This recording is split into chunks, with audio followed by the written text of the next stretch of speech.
Ito yung araw na papunta kami ng Hong Kong. Samahan nyo kami guys sa aming magiging travel. Dito nakapila kami para sa aming mga check-in baggage. After nyan, immigration. And then ito, gantay na lang kami sa aming boarding gate. Dito papasok na kami sa aming airplane. Mga first timer kasi kami, maliban kay na mama at papa. Nakasakay na kasi yan ng airplane pauwi ng Leyte.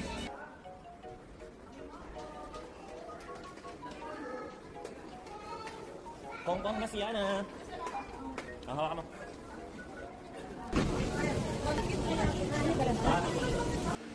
At ito, nasa loob na kami ng airplane. Tamang video-video lang kami. Yan na. Tinawag pa ako, akala ko picture video pala. Palipad na kami, sabay-sabay natin panoorin guys.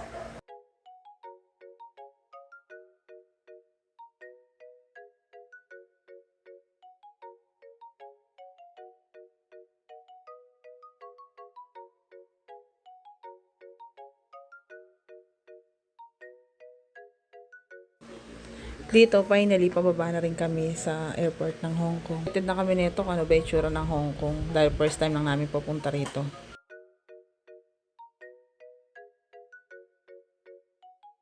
Ito, nakababa na kami ng airplane. Tamang picture lang dito sa may Welcome Hong Kong. Ito, papunta naman kami ng immigration. Ang immigration pala dito is malayo pa. Sasakay ka pa kasi ng MTR.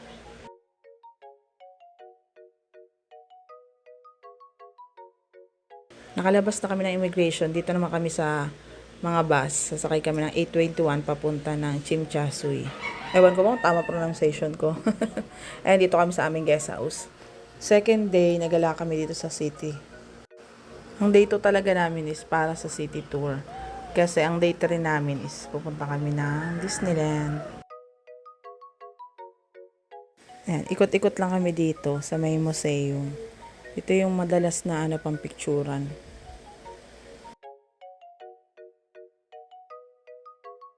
Ayan, nakahanap kami ng magandang spot para mag-picture-picture.